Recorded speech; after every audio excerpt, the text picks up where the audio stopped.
Befindest du dich vielleicht gerade in der Situation, dass euer Familienalltag nur noch aus Eskalationen besteht? Täglicher Streit, emotionale Ausbrüche, Stress von früh bis spät, nichts scheint mehr zu funktionieren? Dann solltest du jetzt unbedingt dranbleiben.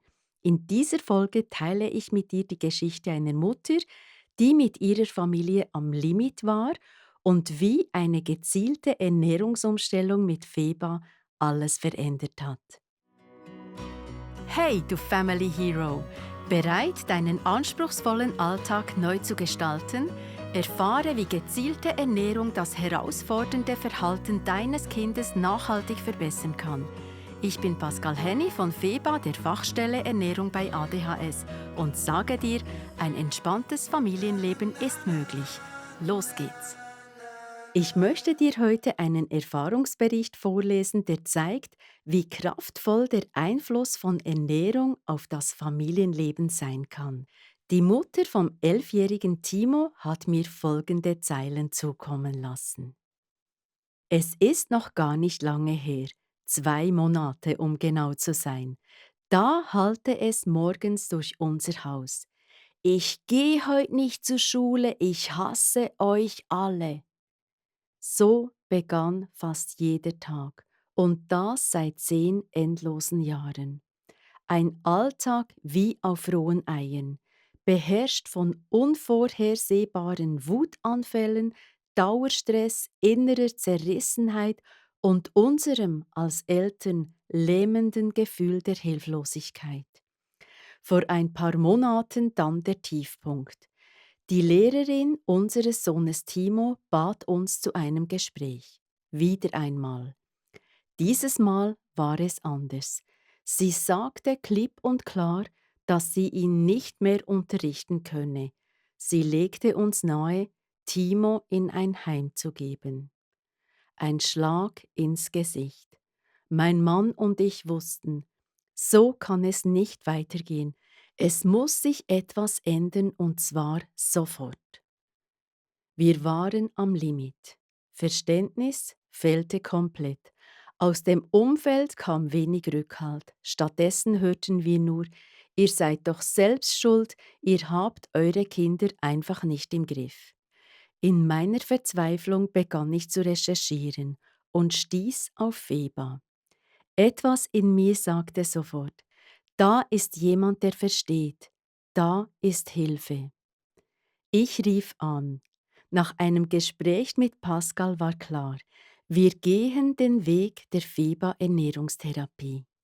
Die Umstellung war für uns alle eine Herausforderung. Was uns jedoch wirklich getragen hat, war die Veränderung im Familienklima. Es wurde sehr schnell deutlich ruhiger und friedlicher, und Timos ständige Ausraster blieben plötzlich aus. Statt täglichem Dauerterror erlebten wir auf einmal ein liebevolles Miteinander. Es ist für uns bis heute kaum zu fassen, was sich in so kurzer Zeit alles verändert hat. Timo und Kim veränderten sich auf eine Weise, die wir nicht für möglich gehalten hätten. Ihre ganze Art wurde ruhiger, ausgeglichener, fast als wäre eine Last von ihren Schultern gefallen. Die ständige Gereiztheit wich einer neuen Gelassenheit, und plötzlich war Raum für Lachen, für echte Gespräche und Nähe. Es war, als hätten wir unsere Kinder neu kennengelernt und sie sich selbst auch. Wenn sie bei Freunden doch etwas aßen, das nicht Feba-konform war, merkten wir das sofort. Diese Rückfälle waren aber wichtig, denn plötzlich erkannten die Kinder selbst, wie stark ihr Verhalten mit dem Essen zusammenhängt. Heute, ja heute kann ich sagen, wir haben unsere Familie zurückgewonnen. Wir können endlich wieder in ein Einkaufszentrum gehen, ohne dass Timo Theater macht, wenn er etwas nicht bekommt. Gemeinsamen Kinobesuchen mit Freunden steht nichts mehr im Wege, denn unsere Kinder benehmen sich ganz normal. Immer wieder hören wir: Habt ihr eure Kinder ausgetauscht? Nein, wir haben nur unsere Ernährung umgestellt, und damit unser Leben. Ich bin so dankbar, dass wir diesen Weg gegangen sind, auch wenn er nicht immer einfach war.